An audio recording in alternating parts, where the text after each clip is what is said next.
Esta historia está referida a un amigo de toda la vida, el que fue en una oportunidad poseído por un demonio. Aunque suene exagerado, pero es así, real, tal cual te lo digo. Tenía él, al igual que un grupo de amigos que compartíamos las salidas, la costumbre de ir al río a pescar. Una tarde, como muchas otras veces, fue al río, en esta oportunidad solo, y estando ya en aquel lugar que nosotros conocíamos muy bien, el cual a veces nos desplazábamos buscando el pique o buscando lugares más profundos, mientras estaba armando su caña, le llamó la atención algo a unos metros de donde estaba él, un movimiento primero y luego un sonido que no pudo escuchar definidamente.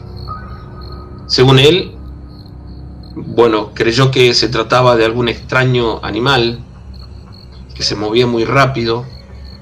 Acostumbrado a andar en las noches de madrugada en las orillas del río, no sentía miedo por aquello, así que se acercó como para mirar y no vio nada más.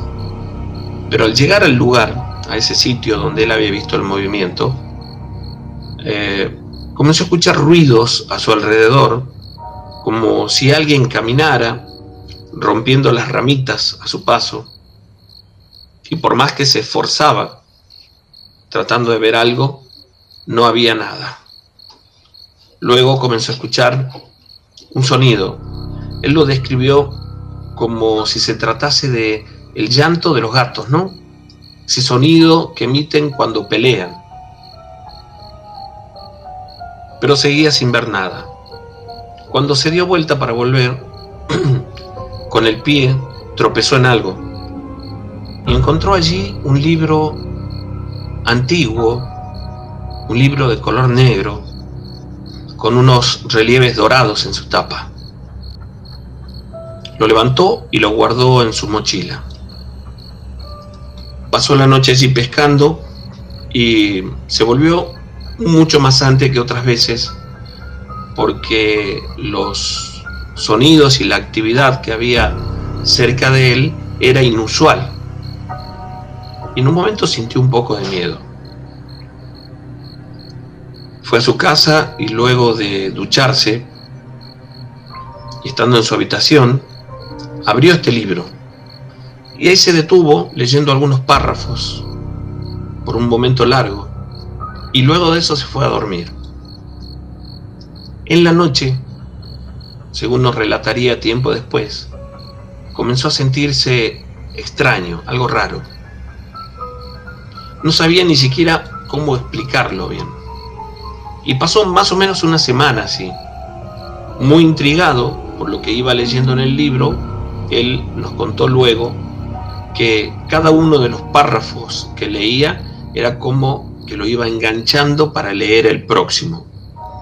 Y así casi todas las noches, durante una semana o un poco más, leyendo aquel libro, esperando las horas de la noche, cuando volvía a casa, para leer un poco más. Unos días después, un viernes, ya de madrugada, se sintió muy mal y se acostó a dormir. Pero cuenta que toda la noche estuvo con pesadillas. Algo extraño, no podía entender lo que me sucedía. Yo me veía dentro de esa pesadilla, pero no podía despertarme. Su hermano, que estaba también en la casa, esa noche en la que él estaba con pesadillas, cuando se levantó para ir al baño, el baño se encontraba al fondo del terreno, cuenta que vio primero a una persona muy bajita, que lo miraba y se reía y se desplazaba muy rápido en el patio. Otro detalle de aquella aparición es que, según su hermano, los dientes le relucían de una manera extraña, y luego desapareció. Él no fue al baño, se volvió directamente a la habitación nuevamente, pensando en que se trataba de algún tipo de aparición. En el campo era común, lo que no era común, enfrentarse a esas cosas. Al día siguiente estaba más tranquilo durante el resto del día, pero al llegar la noche, otra vez comenzó a sentirse extraño. Cuenta que esa noche el cielo comenzó a oscurecerse, comenzó a correr viento, como cuando comienza a prepararse una tormenta acá en Tucumán y en la zona serrana, que son tormentas muy fuertes. Y él veía toda esta actividad y le parecía extraño, ¿no? Parecía tratarse de una tormenta realmente fuerte. Y comenzó a sentir aquellos síntomas, comenzó a sentirse mal nuevamente, pero esta vez los síntomas eran como más marcados, ¿no? Sentía como si fuera a descomponerse en algún momento, sentía como si estuviera mareado, por momentos sentía mucho calor, y se sentó a la mesa en la cocina. Se quedó leyendo una revista que estaba allí y se dio cuenta que en un momento que no podía hacerlo. Era extraño, digamos, era como si las letras se le mezclaran. Y en eso cayó un rayo. Y él sintió como si ese rayo, al igual que todos estaban en la casa, hubiera caído cerca. Es difícil de explicar. Según él nos cuenta, se sentía como sometido a una fuerza que lo dominaba.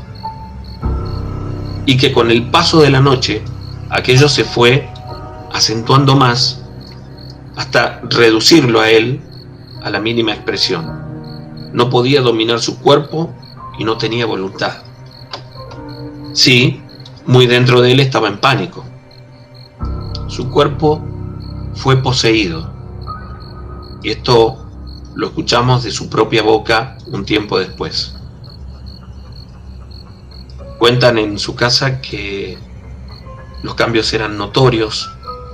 Sus ojos por momentos se ponían completamente en blanco, lo veían pasar, caminando con los ojos en blanco y sin chocar con nada. Y luego cuando contestaba, lo poco que decía, contaban que no se trataba de su voz, que era una voz gutural, una voz muy gruesa. En un momento, al llegar a la cocina, se encontraba allí su padre y su hermano, y le preguntaron si estaba bien, y él no respondió, se apoyó en la mesa, y los dos vieron como si tuviera los ojos ensangrentados. Salió corriendo en ese momento en medio de la lluvia y a los gritos por el camino. Su papá y su hermano se miraban extrañados, preguntándose qué es lo que le sucedía. Pero allá salieron también a verlo y a buscarlo. La tormenta afuera era realmente muy fuerte. Y cuenta que en ese trayecto el padre y el hermano, cada vez que iban a acercarse a él, era como si se les cruzara alguien, a quien veían como una sombra, y lograban que él se aleje un poco más, hasta que lo perdieron de vista en unos matorrales, en unos pastos altos que había al costado del camino. Se quedaron buscándolo allí y comenzaron a escuchar como un quejido, como un lamento, y lo encontraron. Lograron sujetarlo. Ya para ese momento había llegado su otro hermano también, así que entre los tres pudieron llevarlo a su casa, donde se tranquilizó, o es que se durmió tal vez. Pasaron casi toda esa noche en vela, hasta que amaneció. Al día siguiente volvió a ocurrir más o menos lo mismo, llegada la noche, y se perdió entre las cañas. Salió corriendo y fue directo al cañaveral. Por más que lo buscaron esa noche, y ante la desesperación de la madre y del resto de la familia, no apareció. Lo hizo recién llegada la mañana, el día siguiente, que apareció desnudo y con todo el cuerpo cortado por las hojas de la caña. Inmediatamente, en ese momento, fueron en busca de un sacerdote al que conocían desde hacía algunos años. Allá fueron algunos de los familiares tratando de ubicarlo, porque no dudaron que aquello se trataba de alguna situación paranormal, de algún espíritu que lo atormentaba. La tarde antes, y luego de contactar al sacerdote, la tarde antes en la que el sacerdote llegó a casa, se encontraban muchas personas, dicen, allí. Nosotros habíamos pasado en un par de oportunidades, pero la familia no nos dejaba ingresar. Entre la gente que estaba en ese momento había un chico que nosotros también conocíamos y que era como un pariente lejano de ellos, pero una persona de mal vivir, una persona que andaba robando y no era muy querido en la zona, ¿no? Cuentan los familiares que en ese momento en el que él entra nuevamente como en un trance, lo mira a este muchacho y le dijo: no te vas a escapar, esta vez te toca a vos. Y comenzó a reírse y a hablar en un idioma, dicen ellos, o en un lenguaje que no comprendían. Cuando llegó el sacerdote, es como que enloqueció, se puso muy agresivo, comenzó a tirar todas las cosas y comenzó a gritar. Seguía hablando en un dialecto, en un lenguaje que no podían comprender. Entre las personas que estaban en el lugar, casi no podían sujetarlo. Había incluso un hombre muy robusto, uno de sus tíos, que medía casi 2 metros, un hombre grande y muy corpulento, que intentó sujetarlo, pero dicen que de un empujón lo mandó contra uno de los árboles que había en el patio, como con una fuerza increíble. Luego de varios intentos, lograron retenerlo, lo sujetaron, y fue ahí cuando pudo el sacerdote hacer el exorcismo, según contaba su padre. Al decir de ellos, este sacerdote repetía una y otra vez la misma oración. Una y otra vez, una y otra vez. Él se transformaba, decía todo tipo de insultos, tenía una fuerza incontrolable. Por momentos lloraba y por momentos se reía. El sacerdote descansaba de a poco. También parecía cansado y de momentos paraba, se sentaba un momento mientras seguía rezando y luego enfrentaba nuevamente esta situación y retomaba haciendo la expulsión con la misma oración que había hecho durante un largo tiempo. Recuerdo que en un momento este sacerdote se acercó y le puso en el pecho un crucifijo grande que tenía y él dio como un grito desgarrador.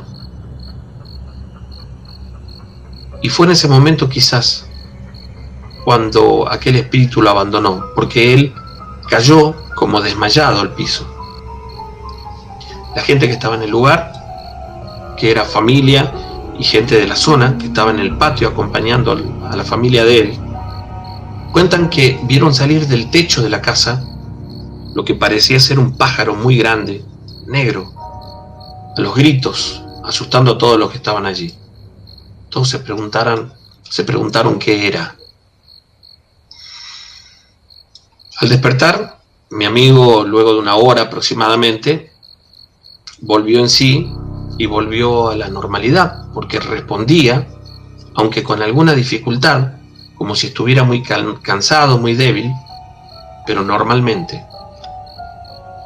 Esa noche toda la gente del lugar se quedó allí en el patio acompañando y algunas mujeres rezaban el rosario hasta que amaneció, incluso el sacerdote. Cuando él se durmió tranquilo, algo que no había hecho desde hacía ya tiempo. Al día siguiente todo era normal. Una vez que limpiaron la habitación, encontraron aquel libro que él había guardado en la mochila, el que había encontrado a la orilla del río, y cuentan que en parte estaba como quemado. Era un libro de invocaciones. Lo tomaron y lo tiraron sin siquiera tocarlo ni abrirlo. Lo levantaron con una pala en una bolsa y luego lo enterraron. Pasó un tiempo largo hasta que volvió del todo a la normalidad, porque había quedado un tanto afectado, porque él decía que estando en ese estado vio algunos espíritus realmente muy malignos, decía él, que estaban con él y a su alrededor. Aquel sacerdote lo acompañó durante un largo tiempo, pero después de unos años logró superarlo. Lo que sí, él cuenta que a pesar del paso del tiempo, cuando las luces de su habitación se apagan, aún hoy con tantos años entre aquel hecho y el ahora, sigue sintiendo miedo, sigue sintiendo que hay algo más de lo que podemos ver.